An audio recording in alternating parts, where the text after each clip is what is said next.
Olá, pessoal. Meu nome é Emerson Castro e este é o programa Direito Fora da Caixa. Tudo o que você quer e precisa saber sobre direito de uma maneira simples e descomplicada. Hoje eu tenho um colega de trabalho excepcional, que é o professor Bernardo Nogueira. É um multiprofissional e ele traz um tema super interessante para a gente discutir hoje no programa, que é sobre direito e literatura. Ele é professor, é filósofo, é jurista, ele trabalha com múltiplas aplicações do direito, interpretações do direito, direito e cinema, direito e literatura, direito e música. Então é uma pessoa super interessante aqui para que a gente possa discutir hoje com ele essa vertente do direito e literatura. Professor Bernardo, bom dia, seja muito bem-vindo aqui ao nosso programa. Obrigado, professor Emerson, prazer estar aqui, eu sempre assisto o programa, gosto muito das discussões que vocês travam aqui, então é uma satisfação e uma felicidade poder falar um pouco de fora da caixa para dentro da caixa para ver se a gente reinventa esse negócio. Legal, legal demais. E o direito sempre foi muito quadradinho, eu me lembro eu entrando na faculdade de Direito, né? Super certinho e depois as coisas vão acontecendo e te acertando mais ainda, te burilando, te lapidando e você sai lá meio quadradinho no 10º período. E essa coisa de direito e literatura, o que é isso? Bom, são perguntas de 1 milhão, né? O que é direito e literatura? Bom, então, rapidamente, assim, Emerson, é um movimento, né, que tem raízes iniciais nos Estados Unidos, né, no século passado ainda, metade do século passado. Depois chega até a Europa com outra vertente, tem aquela questão que os europeus discutem questões, digamos, um pouco mais existencialistas, né? E exatamente o movimento chega lá no momento propício a isso, a gente pode lembrar o maio de 68 aqui. E esse movimento chega no Brasil, né, ali pelo Rio Grande do Sul, mas também pelo Nordeste, muito importante dizer isso, a gente tem autores maravilhosos para falar sobre essa questão.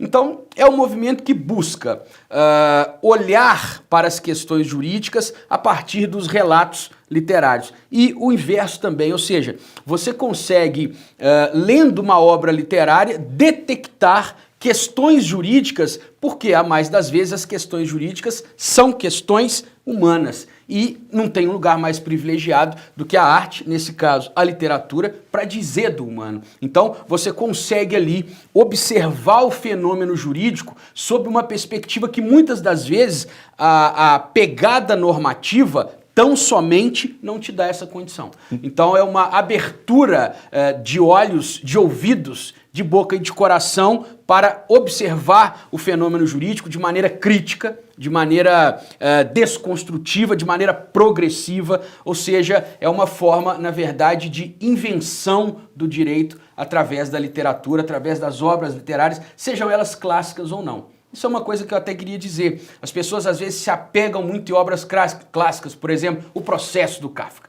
Todos já ouviram falar e é muito fácil entender as questões que estão por detrás ali. Mas também, professor Emerson, é muito importante que nós olhemos para as questões sociais a partir da literatura. Uma obra que eu sempre gosto de citar, que tem livro, mas ficou conhecida obviamente porque é uma banda, de rap, que são os Racionais MCs. Na minha concepção, o álbum deles, Sobrevivendo no Inferno, que fala algumas questões do Carandiru, nos ensinam muito mais de criminologia, de direito penal, do que muitos livros de direito penal propriamente. E isso leva a um pensamento, eu não sei se eu estou fora do meu quadrado. Fora da caixa. Fora da caixa. Mas me leva a falar, a literatura é um reflexo do direito, o direito é um reflexo da literatura, ou a literatura ou o direito podem influenciar? Com certeza eu acho que o direito, em termos da aplicação na vida humana, no cotidiano da vida humana, realmente reflete e se aplica, né, na literatura. Mas eu queria entender o contrário. Como que a literatura chega no direito? Exatamente. E vamos lá então, Emerson, é muito tranquilo, porque veja bem, o direito, se você observar a história do direito, a história de uma certa narrativa do Ocidente, ela é esculpida pelo direito. desde os gregos antigos até o nosso tempo dito pós-moderno, que depois do pós-Covid a gente não sabe o nome que vamos dar, né? É um tempo que ele vem sendo sequencialmente norteado pelas construções normativas. Então isso é óbvio, há essa via de mão dupla que é muito clara para o direito. Com a literatura, Emerson, eu acho que acontece a mesma coisa e mais ainda. E eu vou te dizer por quê. Porque o ser humano é narrativa. Nós somos as histórias que nós contamos, nós somos os encontros que nós temos, os amores que nós tivemos, ou que nós temos, ou que nós aspiramos ter, as nossas culpas, as nossas frustrações, os nossos sucessos e as nossas questões internas. Isso tudo é conteúdo da literatura. A literatura, ao fim e ao cabo, tem uma frase do Derrida que é maravilhosa. Ele diz assim: a literatura é o local onde tudo pode ser dito. Perfeito? O local onde tudo pode ser dito é na democracia. Certo? Então, não há democracia sem literatura. Tá, e veja que é mais interessante ainda. A democracia é o único regime que se permite criticar de dentro. Então a democracia nunca está pronta. A literatura também nunca está pronta. Ou você vai me dizer que a literatura brasileira parou nos modernistas, parou nos clássicos, ou a gente ainda tem muita coisa para inventar. Então eu acho que a literatura ela é uma possibilidade de nós, citando aqui a Alice através do espelho, de nós não só nos olharmos enquanto construtores da história do direito, enquanto construtores da história social, mas nós adentrarmos ao espelho. A literatura nos permite entrar no espelho. E quando a gente entra no espelho, a gente tem uma capacidade de invenção. Então, inclusive eu, quando trabalho a relação do direito com a literatura, trabalho assim. Todas as vezes que há um encontro de hospitalidade e invenção. Porque a literatura é um outro. A literatura ela é imprevisível. Você se lança ao livro, mas você não sabe como sairá dali. E isso é um círculo hermenêutico, digamos assim, né? de idas e vindas. Então, é uma constante invenção e desconstrução do humano e, portanto, da sociedade. E quando isso chega no direito, como vai dizer o Clube da Esquina, nada será como antes. Não, é isso aí, é isso aí. E você sabe que, inspirado pela nossa colega lá, a doutora Luciana Pimenta, né? Aqui no Promove, eu fiz até há pouco tempo um grupo de extensão Direito e Literatura, e foi interessante. E eu queria muito entender essa questão do direito da literatura, né? Uhum. A literatura, a literatura no direito, por exemplo, a escrita jurídica, né? E esses outros reflexos que traz essa ligação aí para o pessoal entender direitinho que a gente tem várias vertentes de tratar esse binômio direito e literatura, né? Até mesmo a questão dos direitos autorais, né? Vou te dizer mais, tem uma discussão já dentro do movimento Direito e Literatura que já superou essas nomenclaturas. Mas vamos lá. O que é o direito da literatura? O direito da literatura são os direitos autorais. Sim. Perfeito? Quer dizer, é necessário que isso seja regulamentado. E, inclusive, às vezes as pessoas não conseguem às vezes, estabelecer a relação, mas ela é muito clara. Imagina numa era de tecnologia em todos os ramos da vida da gente, como que nós vamos discutir a questão dos direitos autorais? Até que ponto isso ainda se mantém, tá certo? Então, isso aí é um ramo absolutamente aberto. Por exemplo, a digitalização de obras, tá certo? A reprodução das obras, como é que fica essa questão toda? Então, tudo isso vai ser discutido aí nessa questão, né? O direito na literatura, tá certo? É quando nós vamos numa obra literária onde nós encontramos relatos jurídicos. Por exemplo, como eu citei aqui, o processo do Kafka é o mais comum, né? Comum nessa discussão. Agora tem o direito como literatura, né? Quando a gente pega o direito como literatura, a gente volta lá no volta não porque o Dworkin é recente, mas vamos ao Ronald Dworkin, que é o autor muito aclamado, sobretudo pelos processualistas, né? O Dworkin vai criar a tese do romance em cadeia. Ele vai dizer que tanto a narrativa literária, tem muito de narrativa literária na narrativa jurídica. Ou seja, são sempre construções. Então ele vai criar a noção do romance em cadeia, que significa o seguinte: você tem um autor inicial e o próximo autor que vai escrever o capítulo 2, ele precisa voltar ao autor 1 e assim sucessivamente, guardando uma noção de coerência. que é exatamente o que nós buscamos a todo tempo no direito, uma noção de coerência, integridade e segurança jurídica na construção das decisões. Entendi. Então ele vai dizer que é possível entender essa questão. Eu queria fazer inclusive uma homenagem aqui ao professor José Calvo Gonzalez, né, que faleceu tem pouco tempo, um grande amigo espanhol, que ele tem uma teoria que é a teoria narrativista do direito, onde ele vai dizer que o direito é uma narrativa. E, pelo que eu concordo com ele, em absoluto. Direito é uma narrativa e evidentemente, com todos os seus meandros, sobretudo pela coercibilidade que é própria dessa prática, mas definitivamente compreender o direito como narrativa, inclusive facilita para os nossos alunos, para os nossos ouvintes, para os pesquisadores que estão interessados, porque entender o direito como relato, entender o direito como narrativa e observá-lo a partir da literatura extrapola, ou melhor dizendo, abre o nosso campo de construção intelectual, e isso é uma forma de hospitalidade. Por quê? Porque com a literatura você consegue sair da sua circunscrição de pensamento, de ideia, de sentido, e ir para um lugar que você antes não conhecia. Realmente. Agora, eu já trazendo um pouquinho disso para a educação jurídica, como presidente da Comissão de Educação Jurídica aqui da nossa OAB de Minas Gerais. Você acha que, vamos dizer, as disciplinas de redação jurídica, ou de estágio, ou de prática, né?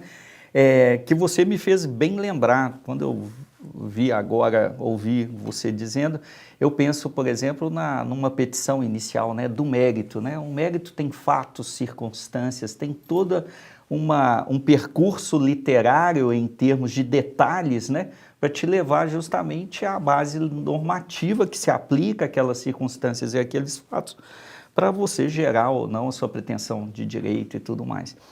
Mas nos cursos jurídicos, como é que se trabalha direito e literatura?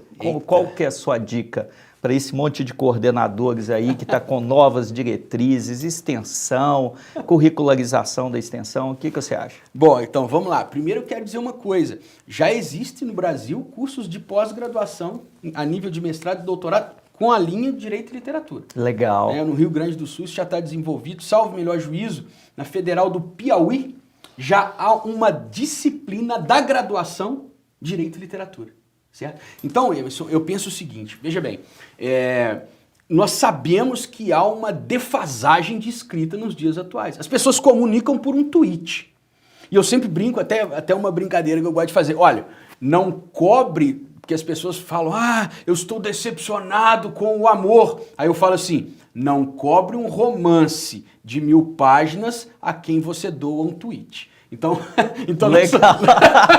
nós não podemos esperar. Nós não podemos esperar. Tá certo. Mas vamos lá, olha só, Emerson, é o seguinte, eu, por exemplo, trabalho desde sempre na disciplina de introdução ao estudo do direito. Você pode usar a tão falada Antígona para explicar uma série de questões. Então, o que isso acontece? A ludicidade tão requerida pelos pedagogos na hora de ensinar, ela está aí. Ela está aí.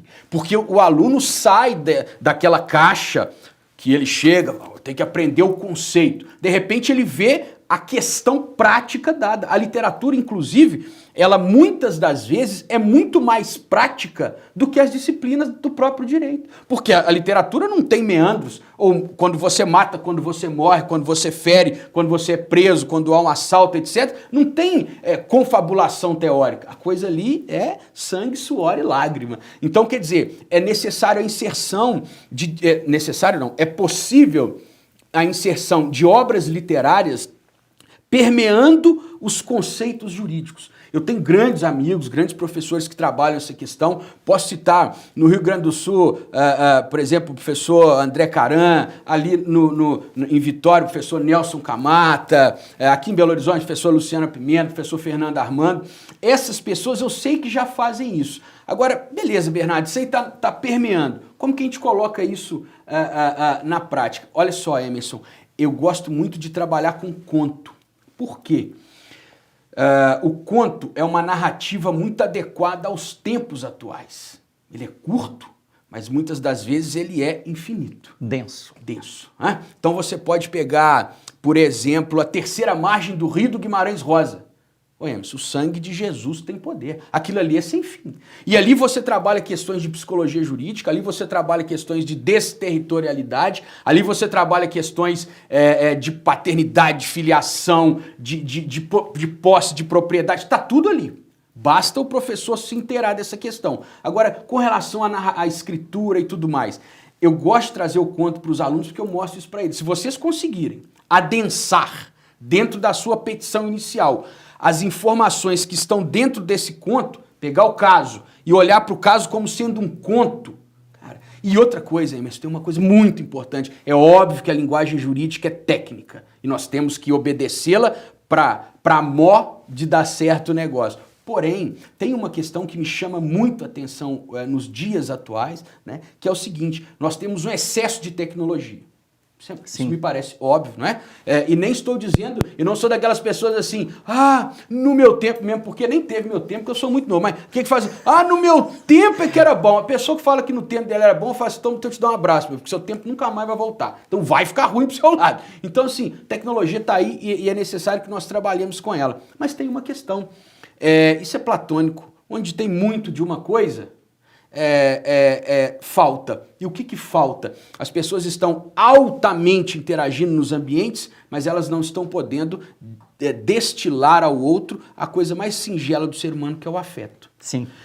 E aí eu acho que isso é uma competência e uma habilidade que aos juristas falta imenso, porque você mesmo disse, você até chega um pouquinho assim lá na faculdade, mas você sai. Tá certo? E aí você, inclusive, é uma pessoa que está dentro do mercado. O mercado não quer essas pessoas. Não quer essas pessoas. Então, quando o aluno vai para o NPJ e tudo mais, por que a gente não pode colocar... O NPJ é uma prática de extensão, perfeito? Sim. Bom, se é uma prática de extensão, uma discussão de direito e cinema, uma discussão de direito e literatura é plenamente possível. Tá certo? Porque ali você pode colocar as pessoas para discutirem o filme, para discutirem a obra literária, fazendo uma espécie de júri, coisa que a gente faz direto. E aí, aquela prática que a gente não tem na faculdade, porque são pouquíssimas aquelas que dão essa condição para o aluno, não é? Ali ele está tendo. Sim. E de uma forma lúdica e de uma forma inteirada com a sociedade, porque os problemas sociais estão nas obras artísticas, etc. Então eu tenho a impressão, Emerson, que assim, a literatura nos aproxima do ser humano que logo somos. E os problemas, eles podem até ser resolvidos de maneira mais rápida pela inteligência artificial, mas eles vão continuar sendo gerados pelos seres humanos. E aí você me lembra um pouquinho, quando você tocou no ponto da tecnologia, né? Eu olhava e estudava há pouco tempo sobre visual law, sobre o design do direito e tudo mais, petições cheias de QR Code e gráficos e tudo mais, e vi que cada vez mais, é claro que é um tipo de texto, né? Um tipo de comunicação, a gente não nega isso, mas ainda afunila mais essa percepção mais humanista, né? Mais afetiva. É claro que fica muito mais prática e sai um pouco daquele juridiquês, mas é interessante. Agora, mudando um pouquinho de assunto, eu sei que você mexe com mediação. E mediação e literatura? Fala um pouquinho. Tem alguma coisa a ver? Bom, aí assim, eu acho que você tocou no ponto assim, eu sempre falo que se tem algum lugar para mim no direito, que eu não gosto de lugares prontos, né? Então, seria a mediação. Mas a mediação é médium, né? Então ela é travessia. Então eu fico bem tranquilo nessa questão. Eu não paro. Bom, isso para mim tem tudo a ver. Porque, veja bem, eu vou pegar aqui uma coisa bastante singela. Olha para a mediação, trabalho que a gente chama de lide sociológica.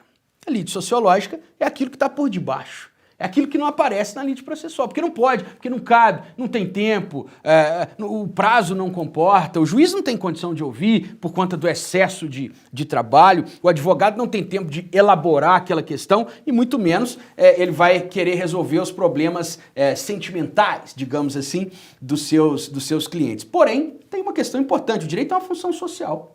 Tá? Até que mude-se o conceito, pelo menos é isso que nós ensinamos na faculdade, a tentativa de pacificação. Porém, o direito resolve a demanda, mas ele não resolve o conflito. Porque o conflito, qualquer pinçadela que nós dermos em Freud, ele está em nós outros. Né? Então ele não está no outro, a gente até atribui ao outro para dar uma né?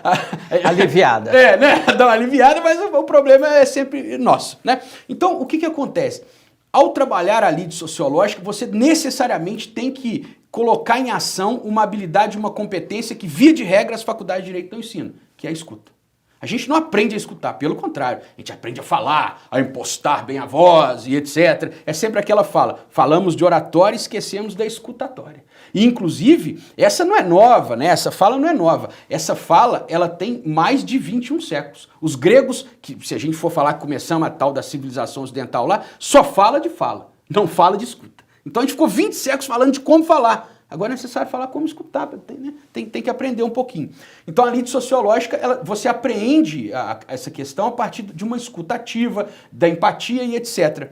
A escutativa e a empatia são habilidades que muito antes de pensar em mediação estão na literatura. Porque quando você está lendo, você está ouvindo um relato. Perfeito? Quando você está lendo, você está ouvindo um relato. E quando você ouve esse relato, você se transporta para algum lugar que não é o seu. Isso é empatia. Empatia. Tá certo? Então a literatura, ela te desterritorializa o tempo inteiro. E isso te cria uma possibilidade de abertura afetiva. Por quê?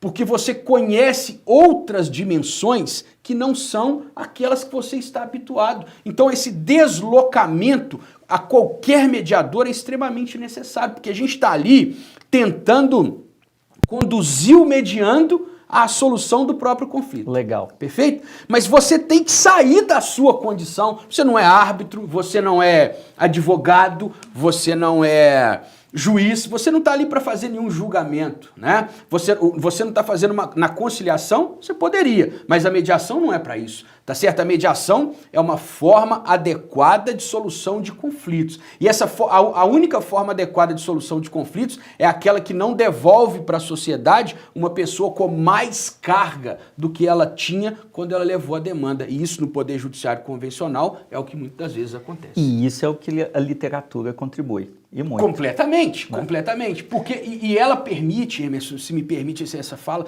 a literatura permite ao mediador se entregar àquela narrativa. Por isso que lá no início da prosa eu te falei, o ser humano é narrativa.